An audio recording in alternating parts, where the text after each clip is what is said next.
Yes, Zeus. No, that's enough. Stop. Lay down.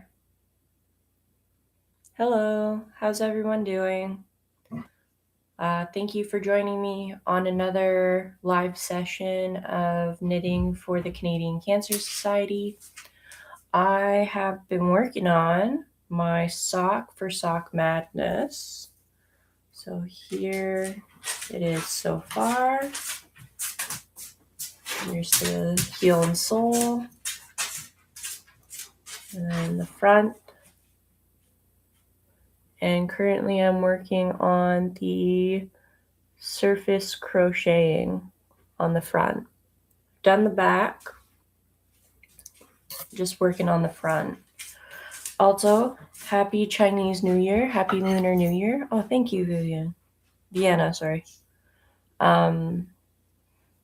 Yeah, happy Chinese New Year. It's the year of the horse, so if this is your year, hopefully it's full of prosperity and good fortune. But yeah, my parents and I usually get together and hang out.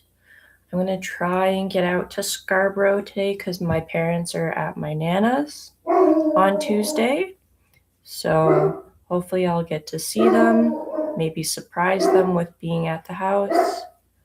But otherwise, I'm just going to be working on my sock, updating some documents for when my mom looks after the shop on the first weekend of March. And it'll be the first time I will be leaving the shop in someone else's hands.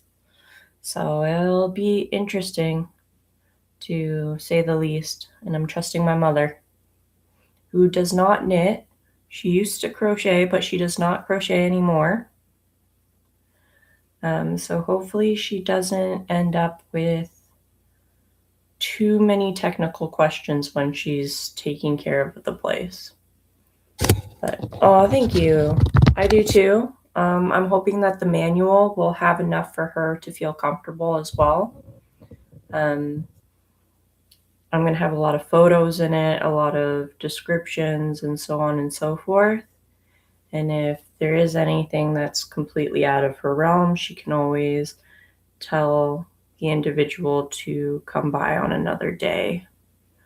But I'm really thankful that she's willing to help me out so I can go to a fiber conference. And it should be a good conference. I'm looking forward to it. It's it's in partnership with the Toronto Metropolitan University, aka Ryerson, if you're from my generation or earlier. But yeah, it should be a good time. Knit City Toronto is coming up as well. That's going to be fun. If you are a part of our Make Along, we do have a Make Along the Make Along meeting happening tonight on our Discord. You can still join even if you missed the first one. It's literally basically like a Stitch social. It's just a way for all of us to kind of hold each other accountable for the next 2 months. When is it's March 6th and 7th, so Friday and Saturday is the TMU conference, and it's free to attend. So me and one of the other patrons of the shop, Mary, are going to be going. I'm hoping to learn a lot about the different bases and struggles that sheep farmers and different Angora and such farmers are facing, and how I can support them as a local yarn store, and also connect that to my customers' needs. So hopefully help by helping my customers, if that makes any sense. But yeah, either way, it should be informative and it should be fun. I am a little nervous about Knit City Toronto because I'm going more so not as an attendee, but as like a networking event thing. So it'll be a lot of dissecting different bases, different dye processes of different dyers, and just seeing what's new that some people have brought along with them. I've already had one dyer that I work with reach out and let me know that they're going to be in town, even though I already knew that. But they're going to be in town and that they are looking forward to chatting. I still think that the shop is very young and has a long way to go, but it is a little unreal with how far the shop's name has gone already. It's it's um it's incredible, but it's also really kind of unnerving. It's like, well, wait, people know about the shop? Hold up. Um, I've even had a student from Durham College reach out about doing a article on the shop, which I found quite fascinating. But yeah, all good things, lots coming up, lots to look forward to in March. I just gotta stay calm, cool, and collective and not get overwhelmed. We'll see how that goes. Because sometimes when my brain thinks about my to-do lists and everything that's coming up, I get a little uppity.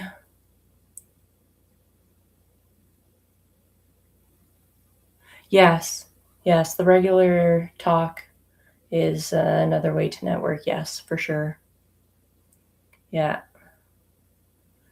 Um, the regular talks will probably only be for February, though. I'm not sure if I'll keep them going weekly, yearly, like every day for the rest of the year. But I will be returning to the podcast once a week.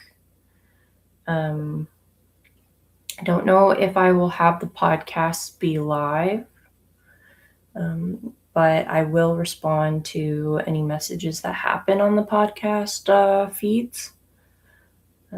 So the podcast is called Let's Talk Shop. It's a channel within our within the Cat's Craft Corner YouTube channel. But yeah, just try my best not to feel overwhelmed. Oh, I'm glad you love podcasts. I do too. There's several knitting and crocheting podcasts that I watch. And I'm always looking for recommendations for additional ones to look into just to keep my creativity juices flowing because someone always is going to know something I don't and be more skilled at something than I am. And I'm always wanting to learn from them, figure out what people's experiences are. Because you could even be like a brand new beginner and have experienced something that I personally haven't, that I wouldn't have even thought about that would help other beginners. So I'm always curious to see what people are talking about, what people are experiencing within their craft, and just how they're enjoying the industry as a whole. So I know a lot of people are also getting into hand spinning, like hand spun yarn. Um, Credit to you. Spinning is not easy, especially drop spindling. It's, excuse me, sorry. It's definitely something that I struggle with and hope to do better at. So, anyone who has tips on spinning, thank you for sharing. There's actually one person who is really, sorry, two people that are actually really good for spinning that I've come across. One is Stitches and Starlight. Her name is Tashi, and she goes into her spinning adventures quite in detail, which is really helpful and nice. And she actually gives you insight on the staple length for different bases, as well as what's ideal for spinning when you're a beginner. And then another one, I am blanking on her name. Let me see if I can find it in my list of subscriptions. Feel like Jillian Eve, or Eve Jillian. She used to be a teacher, so her podcast has her name kind of reversed, I believe. So it's Eve Jillian, I believe. But she does so much, from like almost the point of shearing the sheep herself to producing a crocheted or knitted object. It's fascinating. I think she's even been on like breakfast television or something like that, or the equivalent of it, for where she lives. So really fascinating. And yeah, I also am loving the different dye jobs dyers are doing on roving. So Fleece Artist from Nova Scotia has recently shared kind of like a rainbow version that they have right now, and it's absolutely stunning. And there's just something about the braids that are really pleasant to look at. But that's just me.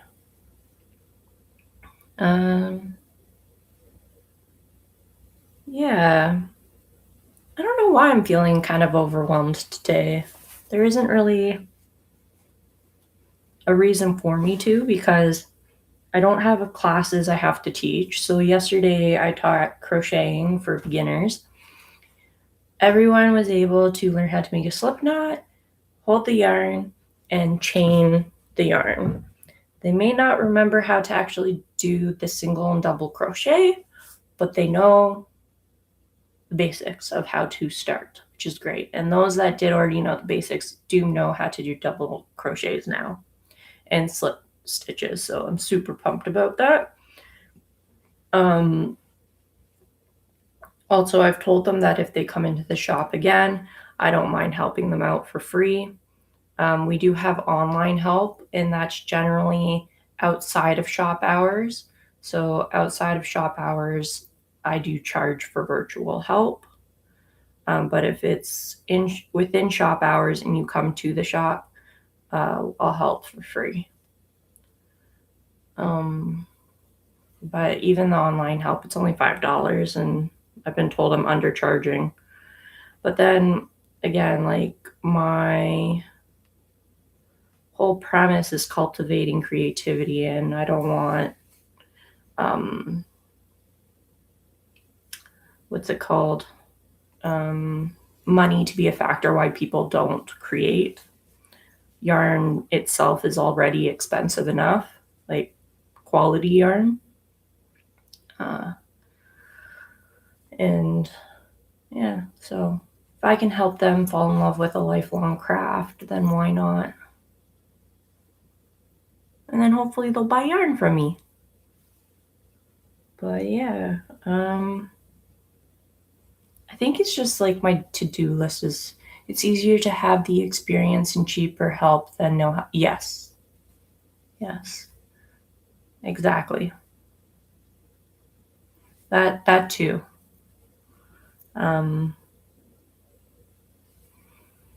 But yeah, I think my to-do list is just what's overwhelming me, because again, the class went well. I have no regrets about the class. Everyone left happy. Maybe a little frustrated and hand cramped from learning how to hold yarn accordingly for crocheting. And apparently the easiest way that I refer to how you hold yarn for crocheting is you make a pew pew. Pew pew pew pew. So yeah, there was a lot of that going around when people had to remember, oh, I gotta reset and hold the yarn correctly. It's like, oh, I gotta do pew pew. Oh, the way I simplify things in my mind makes no sense sometimes, but it seems to stick. Ugh. But yeah, I think it might just be my to-do list that's overwhelming me today. Um, and also just having to deal with the normal. Oh, you're feeling overwhelmed, Vienna, or you remember by silly kind of acronyms and stuff for how to do certain things, or both?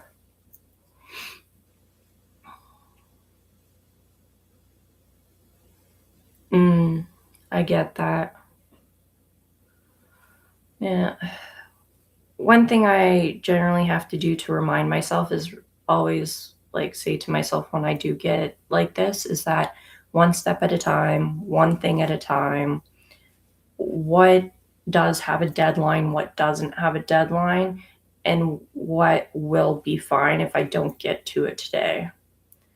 So, for example, I have to go grocery shopping and I've put that off for a week and it can't be put off anymore.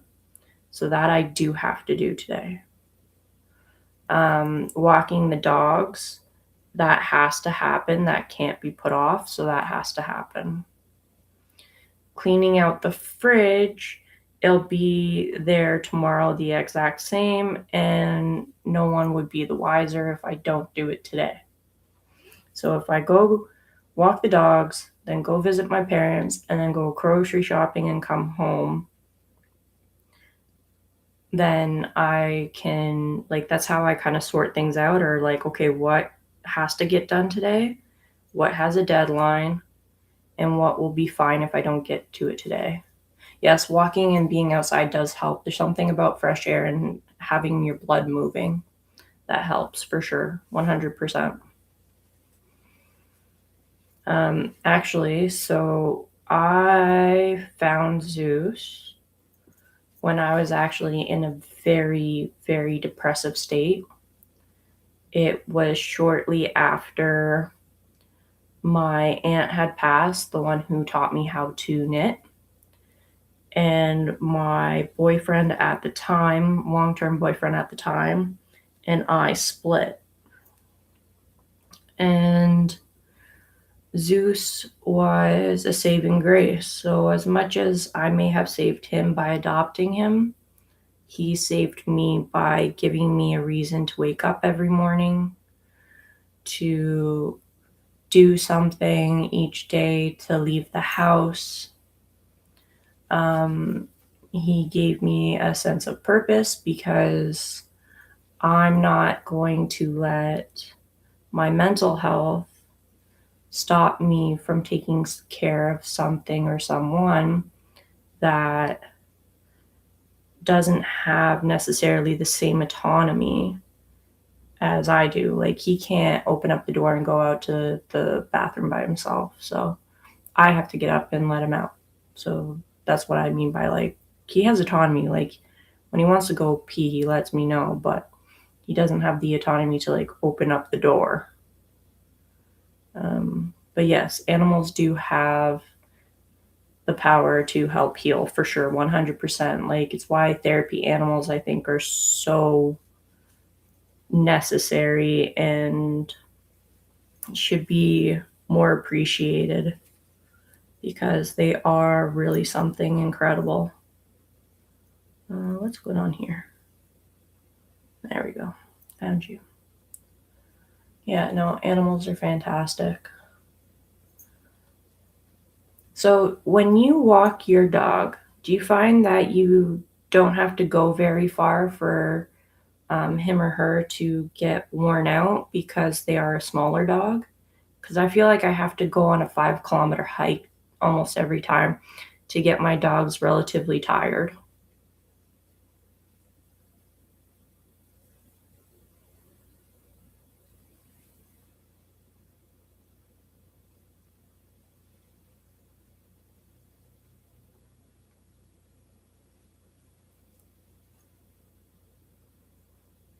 He can go till he falls on the floor. Oh, wow. Is that a long time, or is that like 30-minute sort of deal because his legs are pumping so fast?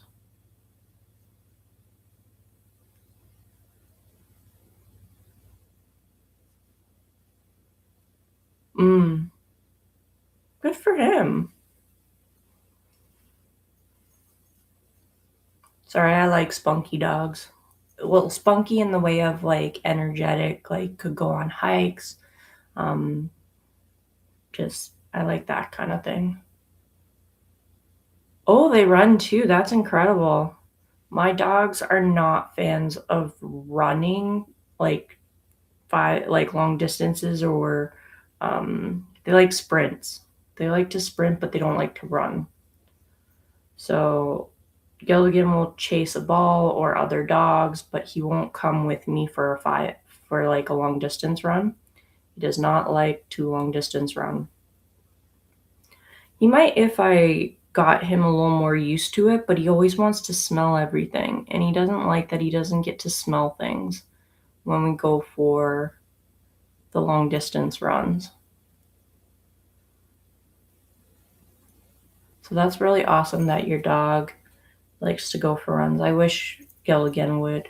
Zeus is too old now for it. His one leg actually gives out sometimes, even when we go for walks.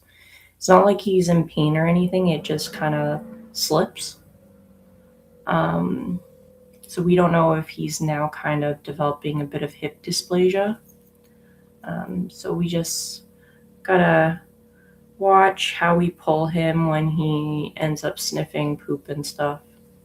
He is a bit of a grandpa dog, so him being Great Dane, the fact that he's 10 and still moving the way he is excellent because Great Danes usually become very much grandpa dogs at the age of 10 and don't usually last past the age of 12.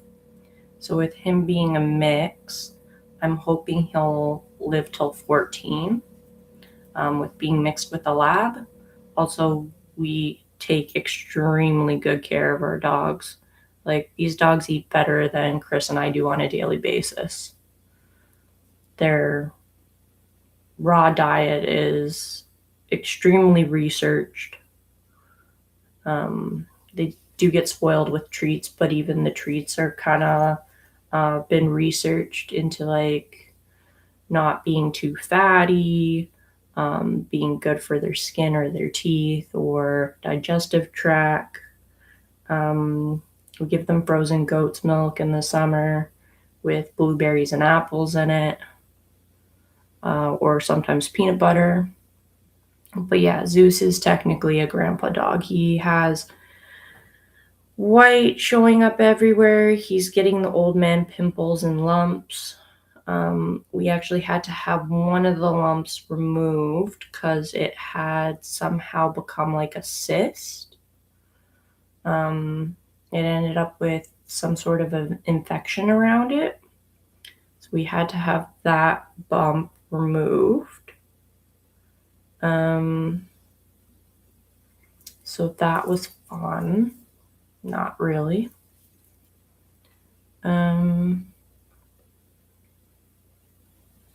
What else was there? Um, he's white on his tummy. He's white on his face. His eyebrows are now going white. He has one white whisker.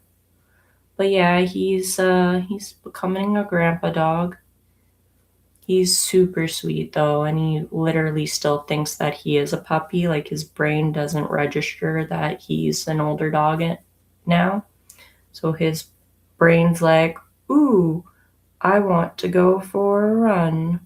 I want to chase after my little brother and just completely be a little shit. And then afterwards, he's like, ooh, I'm sore. I'm sore. And it's like, yep, you're not as young as you used to be. So we also wanted to really try and focus on going paddle boarding this summer and really get Zeus swimming more than anything. So we want to have him more active in water than on land because the water's easier on his hips and legs and everything. So, yeah, we want to get him swimming more. He loves to swim. Oh my god, this dog. It's like he gets a weird adrenaline high anytime he sees water he can go swimming. He's like, oh my god, water, let me at it. And jumps right in. And then looks at you like, okay, are you going to throw something in here too now? Come on, throw a rock, throw a ball. There's. So Zeus and I used to live down at the beaches. And my parents were babysitting him once and took him down to the beach for a swim and to throw the ball. They bring him back, and I warned them when they take him to the beach to be careful about how much water he drinks. Because whenever he's catching things, he'll end up being a pelican, and scoop up the water and just drink it. And so when he does drink too much water, he does end up vomiting it up. He ended up vomiting it up in the apartment, even though apparently my parents said he already expelled a bunch of water before coming back. It looked like my dishwasher had flooded the unit. So much water was coming out of him. But he was so unfazed. He was just like, yeah, I had a good time at the beach. Hi, Mom. And I'm like, you do know you just like vomited up your weight in water, right? Oh, your dog does not like water? Oh. Gilligan's kind of like that. Gilligan doesn't care to swim, but he likes being a hippo. So he'll lay down in the water and paddle through it, like walk around and splash around like he's doing some movie scene on the beach. But he doesn't care to actually swim. But he will lay down and sit there like a hippo. But he will not swim. He is such a weird dog sometimes, but in the best way. He's such a good boy. But yeah, it's interesting how every dog kind of has their own personality and quirks. It makes each of them so endearing. Yes, their personalities are the best. However, most Chihuahuas still scare me. I'm always afraid they're going to go after my face. Just Chihuahuas. They're one of the few small dogs that I've concurrently come across that are aggressive.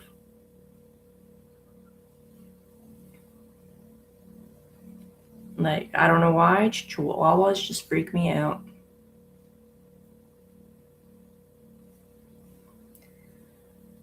Yeah, when they have the different personality shifts for different people, it's very unnerving how easily they just like flip. I don't know why the breed's like that. Well, not all of it, but most of the breed. It's weird. They freak me out. Any other small dog I'm pretty okay with. I love pit bulls, but Chihuahuas, I'm afraid they're gonna eat my face. Like, I have a feeling a rat is less likely to eat my face than a Chihuahua.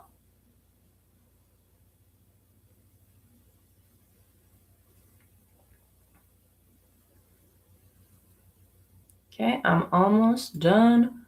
One crocheted surface area. Woo!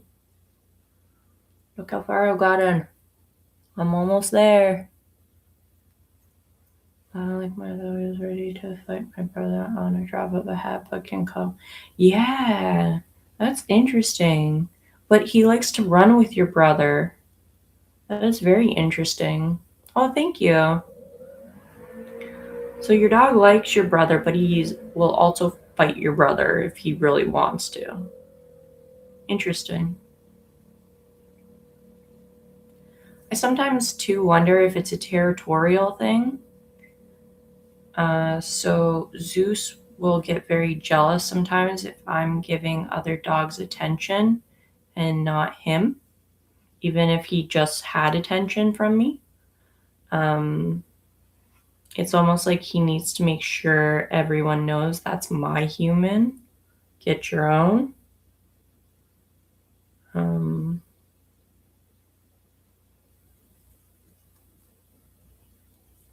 Yes, I am his mommy. That is true. But he is such a big baby. Such a big baby. And even Gilligan, like if you're not giving him attention, he'll get right up in there and be like, "Excuse me, what about me? I am here too. I require love."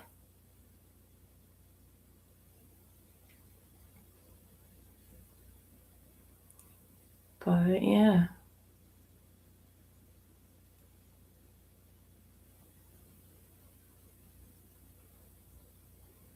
Things are a little interesting for sure.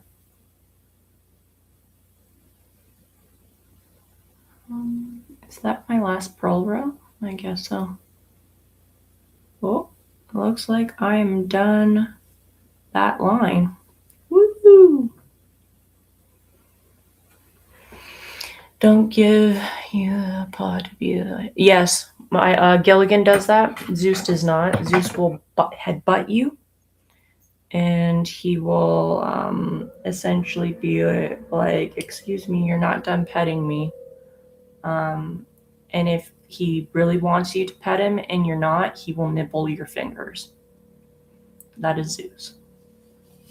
Woo! Okay. 3 out of 4 surface crochets done. So there's the first 2. And then here's the third. And then I have one more left to do. He is fun at a party. If it's not our house. If it's our house, he barks at anyone that enters for the first 5 minutes. And then he'll settle down. But for the first 5 minutes, every time someone new comes in, it resets the 5 minutes. But after that, he's like, okay. Yeah, this sock is kind of fun to be making. I did try it on. The heel is very deep. The heel is very deep. I don't think I've ever actually had this deep of a heel. But it is a very fun sock. Like even the sole. So this is the sole. It is very fun. Like check that out. Like so fun. And then the front obviously is really fun. Kind of makes me think like I've school uniform plaid skirts almost, or the golf pants. I should wear these while golfing one day. We live near a golf course, so if we get bored one day and it's late enough, we'll do like a random 9 nighttime tee off if they have availability. We both suck at golf, Chris and I, but something to do.